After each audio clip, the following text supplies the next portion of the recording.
Salut à tous, on se retrouve aujourd'hui pour parler du Paris Saint-Germain ce samedi 17 mai et on commence bien évidemment avec le match ce soir, la dernière rencontre au Parc des Princes pour finir cette saison de Ligue 1. Le PSG ce soir reçoit les voisins de la Auxerre, Auxerre c'est pas très loin de la ville de Paris. Bon bref, c'est ce soir, c'est à 21h, c'est la 34e et dernière journée de Ligue 1. Bon, le PSG déjà sacré champion de France, ça fait déjà un mois. La Auxerre, je crois, est actuellement 10e. Un match quasiment pour du beurre, mais voilà, ce soir, le PSG, ça sera un beau test pour préparer les deux finales, bien sûr, Reims samedi prochain et l'équipe, bien sûr, de l'Inter Milan au programme dans 2 semaines, jour pour jour. Mais avant, il faut bien sûr manœuvrer cette rencontre. Donc, jour de Ligue 1, jour de Parc des Princes et jour de célébration parce que ce soir, ce nouveau trophée, c'est fini, le trophée hexagonal. Vous savez que maintenant, le vainqueur de la Ligue 1, donc le PSG, voilà, c'est ce nouveau trophée qui sera remis ce soir, Marquinhos, le capitaine bien sûr du Paris Saint-Germain. Donc un petit point sur l'équipe bourguignonne, essayer de finir en beauté avec une victoire bien sûr, même s'il y a défaite, il y aura quand même la célébration, mais il faut finir bien sûr sur une victoire, cette dernière rencontre de la saison. Donc c'est une belle saison qui s'achève quand même pour les hommes de Christophe Pélissier. Regardez les 3 derniers matchs, une victoire, un nul, une défaite. Voilà, donc c'est une équipe joueuse, cette équipe de la Auxerre qui a quand même gagné 4-0 à Lens il y a quelques semaines. Donc attention, mais bon, pour moi sur le papier en plus PSG ce soir ça doit être la grosse équipe. Et voilà, c'est un beau test bien sûr comme je dis pour préparer les deux finales. Luis Enrique en conférence de presse, l'état d'esprit ne peut pas être meilleur que maintenant. Donc comment gérez-vous le fait que le rythme des matchs baisse soudainement avant les finales, parce qu'avant le PSG jouait les week-ends et soit le mardi ou le mercredi, il y a de la Ligue des Champions, des fois c'était de la Coupe de France que là, depuis 1-2 semaines, il y a seulement des matchs le samedi. Le samedi dernier c'était Montpellier, là samedi prochain, aujourd'hui c'est la Auxerre, samedi prochain c'est Reims, c'est samedi d'après, il n'y a plus de match en gros, tu as un repos de 7 jours on va dire avant un prochain match, il a dit. En regardant j'ai vu qu'il ne restait qu'un match de Ligue 1 et 2 finales avant la Coupe du Monde des clubs. On a une grande envie de bien refermer ce cycle. On commencera par essayer de faire un bon match ce samedi pour nous préparer bien sûr pour les 2 finales, les 2 prochains samedis. Donc quel souvenez-vous, regardez-vous de cette soirée, qu'attendez-vous de celle de samedi pour pouvoir célébrer le titre comme il se doit? L'an dernier je me souviens comme une erreur grave car je n'avais pas célébré ni profité des festivités. J'espère en profiter ce soir quel que soit le résultat. Les célébrations d'après-match sont parfois compliquées, on doit prendre ce moment aussi au sérieux que possible, comme à chaque fois, d'autant que c'est le moment de célébrer le titre de Ligue 1 avec nos supporters, parce que ce soir, ça sera au parc aussi. Et voilà, je pense que les supporters ce soir enverront aussi beaucoup de force à l'équipe avant les 2 finales qui se joueront, une au Stade de France et l'autre bien sûr dans le stade du Bayern Munich pour la finale de LDC. Enrique toujours, donc c'est merveilleux d'entraîner un joueur comme Gonzalo Ramos. C'est un joueur indiscutable pour moi et pour l'équipe, pas seulement en raison de son comportement, mais aussi en raison de son rendement du côté de l'équipe parisienne. Il a joué 1800 minutes et été impliqué sur 24 actions menant à un but. Ce sont des chiffres magnifiques bien sûr pour un super sub, un joueur qui est considéré plutôt comme un remplaçant. Un joueur de ce niveau est prêt pour tout. Il est prêt pour jouer 0 minutes ou 90 minutes de jeu. Physiquement, il est plus mature qu'un joueur de 24 ans. Le beau message comme de Luis Enrique sur Ramos. Quel regard portez-vous sur la Ligue 1 en termes de votre 2e saison? Il a dit si on regarde l'équilibre au sein de la Ligue 1, on est au-dessus par rapport à l'an dernier. C'est que là, le PSG a écrasé totalement 20 points d'avance. Bon, beaucoup de relâchement sur cette fin de saison. Mais voilà, c'est que Paris a surdominé la Ligue 1. Il a dit la différence semble énorme, mais je me rappelle d'aucun match facile à l'extérieur l'an passé, mais aussi cette saison. On a été très bon, mais il y a quand même une lutte très serrée pour la Ligue des Champions et ça sera encore le cas l'an prochain. C'est un bénéfice pour tout le monde. Voilà. Toujours avec Luis Enrique, donc invitez-vous les jeunes joueurs de votre équipe à parler avec les joueurs expérimentés avant les finales qui se profilent. Il y a des joueurs bien sûr qui vont disputer leur première finale. Il y en a où ils en ont disputé beaucoup, il y en a qui ont beaucoup d'expérience. Donc il a dit, donc on est une équipe jeune, mais qui est aussi de l'expérience, ce n'est pas l'incompatible. Croyez-vous que les gens expérimentés ne font pas d'erreur si ça peut l'arriver. Mais il y a peut-être moins de garanties avec les jeunes. Ce qui nous amène jusque-là, c'est le mélange de jeunesse et d'expérience. Ce n'est pas un problème, c'est au contraire positif. Si on perd, on dira que c'est parce qu'on était jeune. Si on gagne, on dira que c'est l'expérience. Voilà. Toujours avec Luis Enrique, quel état d'esprit des joueurs avant les 2 finales? Donc l'état d'esprit ne peut pas être meilleur. On le voit à chaque entraînement, il dit que l'équipe est prête totalement pour les 2 finales. Donc le match aujourd'hui, mais la semaine prochaine et bien sûr dans 14 jours.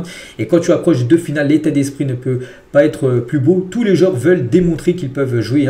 Et cela va être de très belles semaines pour les joueurs, le coach et bien sûr les supporters. Alors, cette fin de mois de mai, on est le 17, mais là jusqu'au 31, voilà, c'est vraiment peut-être les 14 jours les plus importants de l'histoire de l'équipe parisienne.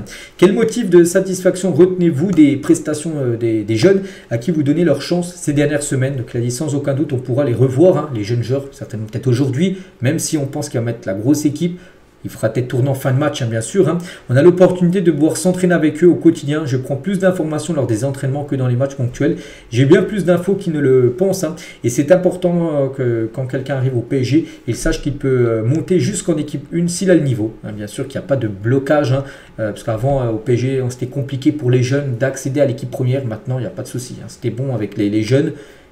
Si tu mérites d'être en équipe première, t'as appelé tout simplement par Luis Enrique. Et quel bilan faites-vous du campus PSG? L'immense majorité des clubs de haut niveau ont des centres historiques ou de haut niveau. J'ai celui qui a dormi le premier, enfin ici.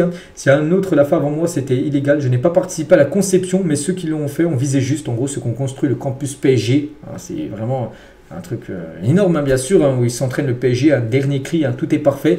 Il n'y a pas de confort ou de luxe excessif. L'infrastructure est positive. Tous les gens qui travaillent ici sont connectés. Tout est facilité et tout est une invitation à s'améliorer. Donc voilà, il finit sur Dembélé et est revenu au campus dès lundi alors qu'il était au repos jusqu'à mercredi. Quel regard portez-vous là-dessus? Il a dit à chaque situation est différente. On donne un temps de repos. Mais si un joueur veut venir s'entraîner alors qu'il est en jour off, jour de repos, il vient, bien sûr, le joueur fait comme il veut. On essaie de gérer les temps de repos et de déconnexion, mais chacun fait son choix. L'être humain s'adapte à toutes les situations. Voilà la dernière conférence de presse, on va dire, de Luis Enrique avant un match de Ligue 1 cette saison. Il en fera encore avant, bien sûr, les deux finales. La composition probable ce soir, on se souvient, contre Montpellier, samedi dernier. C'était même le 11 le plus jeune de l'histoire du PSG avec une équipe quasiment bis titulaire. Donc là, ce soir, ça sera la grosse équipe. Il y a des joueurs qui ont eu une semaine de repos. Pendant 7 jours, ils n'ont même pas eu un entraînement. Là, il faut remettre la machine en route.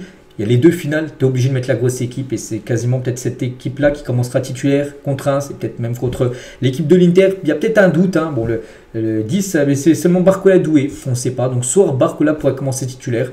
Voilà, sinon bien sûr Hakimi, Pacho, Donnarumma, Vitinha, Neves, tout ça, Kvaratskhelia, tous devraient être titulaires ce soir pour relancer la machine. La dernière fois qu'ils avaient tous commencé titulaires, c'était contre Arsenal le match retour.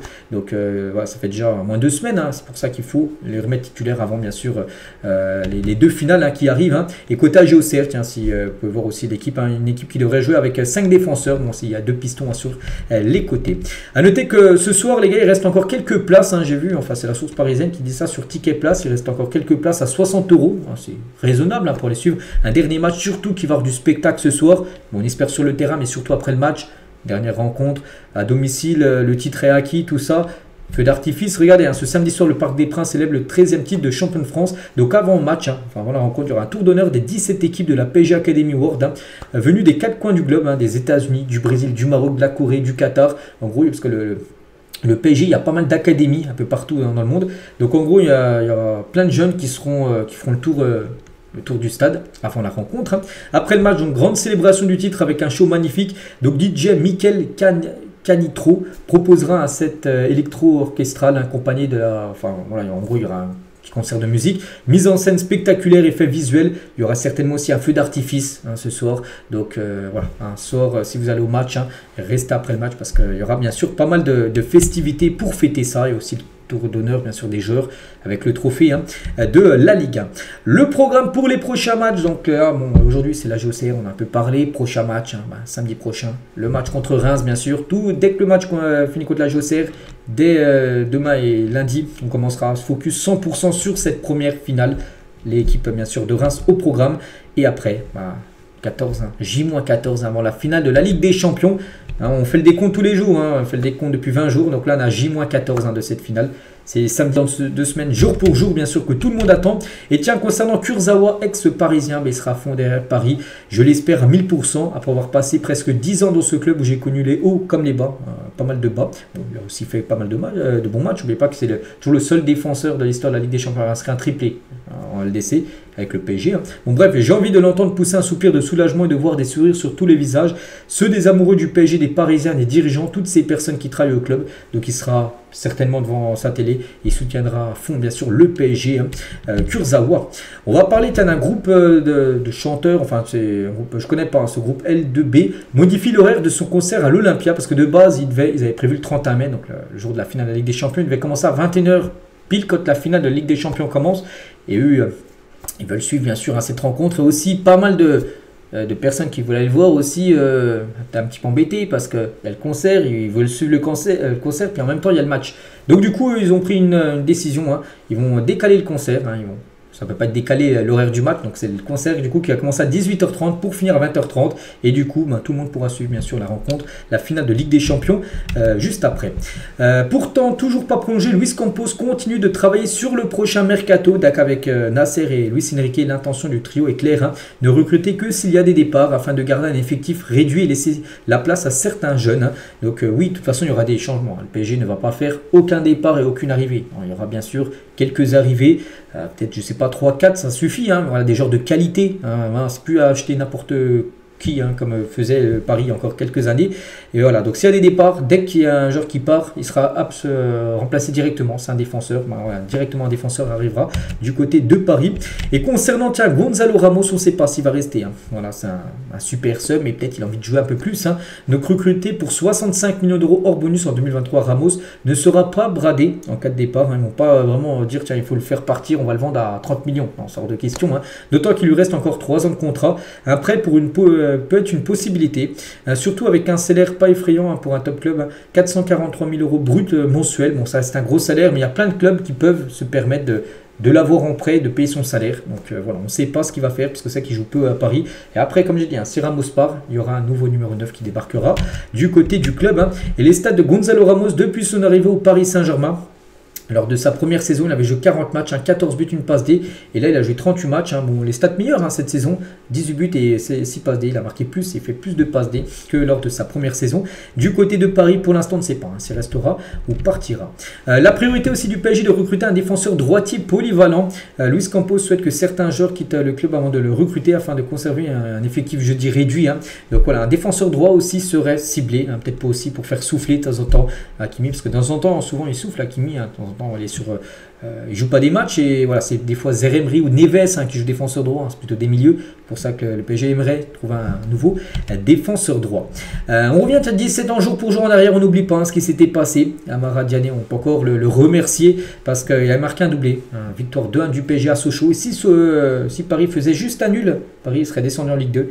Il y avait une victoire et du coup le PSG a réussi à se maintenir dans la dernière journée de Ligue 1. C'était à 17 ans jour pour jour avec le doublé de Diané. On continue, on va parler de l'équipe féminine du PSG plutôt, hein, désolé. Jeu contre les Lyonnaises, hein. Bon, ils ont pris une correction hier, 3-0 hein, contre Lyon, c'était la finale de la D1 Arkema, donc il n'y aura pas de titre, hein, pour les Parisiennes, dommage. Voilà, bon après elles ont pratiquement pas vu le jour, hein. Ça a été très compliqué, elles n'ont pas fait une frappe cadrée, hein, les Parisiennes, donc maintenant préparez au mieux bien sûr la saison prochaine. Oubliez cette saison qui n'a pas été bonne, éliminée en finale de Coupe de France, elles ont perdu contre le Paris FC en finale, en Ligue des Champions, je ne sais même pas si elles étaient qualifiées, je me souviens même plus, et en D1 Arkema, hein, voilà, donc ça a été compliqué avec cette défaite en finale. Et on finit aujourd'hui les gars avec le jeune Mayulu, tiens, qu'on pourra peut-être voir jouer ce soir, bon peut-être pas titulaire mais peut-être remplaçant et peut-être le voir rentrer en cours de jeu. Aujourd'hui c'est son anniv, donc il fête aujourd'hui ses 19 ans Mayulu, donc on souhaite, hein, pour lui qu'il ait un magnifique cadeau, jouer et bien sûr avec la victoire en bonus. Donc voilà les gars ce qu'il y avait à dire aujourd'hui, j'espère que ça vous a plu, donc nous on se retrouve demain bien sûr pour le prochain numéro. Bon match à vous et à demain.